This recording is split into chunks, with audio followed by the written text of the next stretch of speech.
7 tao, kabilang na ang isang buntis at ilang minor de edad ang patay matapos pagbabarilin sa Caloocan City.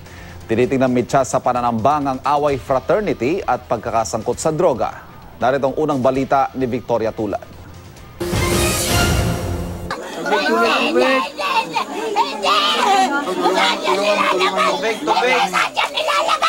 Hindi maawat sa pagwawala si Gretchen Espinosa nang makita niya ang dugo ang bangkay ng 16 na taong gulang na anak na si Sunny. Kabilang si Sunny sa 8 pinagbabaril ng mga di pa kilalang suspect pasado alas 9 ng gabi sa Phase 8A, Barangay 176, Bagong Silang, North Caloocan. Simula magkapanganak, nasa tiyan pa lang, pinaghirapan na ng magulang.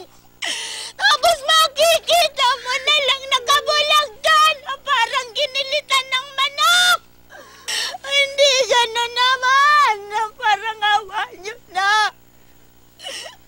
Hindi man kayo makikilala ng tao, sa mata ng Diyos hindi rin kayo makakaligtas.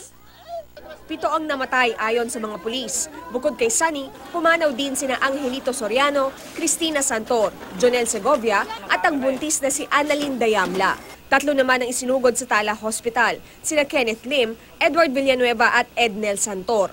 2 raw ang dead on arrival pero hindi pa tiyak kung sino. Nagpapagaling naman daw ang isa pa. Edad 15 hanggang 45 ang mga biktima.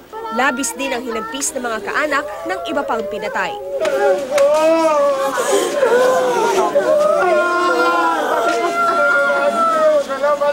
Ayon sa mga residente, walang nakakilala sa mga suspect. Ang sabi po nila, nakamotor lang po, nakasakay sa Mio na motor. Ilan? 3 daw po sila, nakasakay sa Mio, may kasama pang babae. Hindi pa naman gaano matanda yung babae. Nasa edad 20 lang pababa siguro. Kabilang sa motibong iniimbestigahan ang away barkada dahil miyembro raw ng Scout Royal Brotherhood Fraternity ang mga biktimang lalaki at laging napapasali sa mga rayot. Posible rin daw na may kinalaman din daw sa droga ang pagpatay. Bakit po droga? Kasi ayon sa sinabi ng mga pulis na pumasok dito dahil hindi man pumasok doon, mayroon daw tiyonggian sa likod. Nakakuha raw ng mga sachet ng hinihinalang shabu at drug paraphernalia sa loob ng bahay pero hindi pinakuhaan ang mga ito sa media. May nakita ring paddle.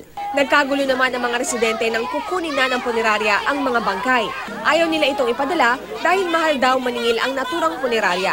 Pero napakiusapan din ng mga pulis ang mga residente kaya naalis na rin sa crime scene ang mga bangkay. Ito ang unang balita sa Caloocan City. Victoria Tulad, reporting.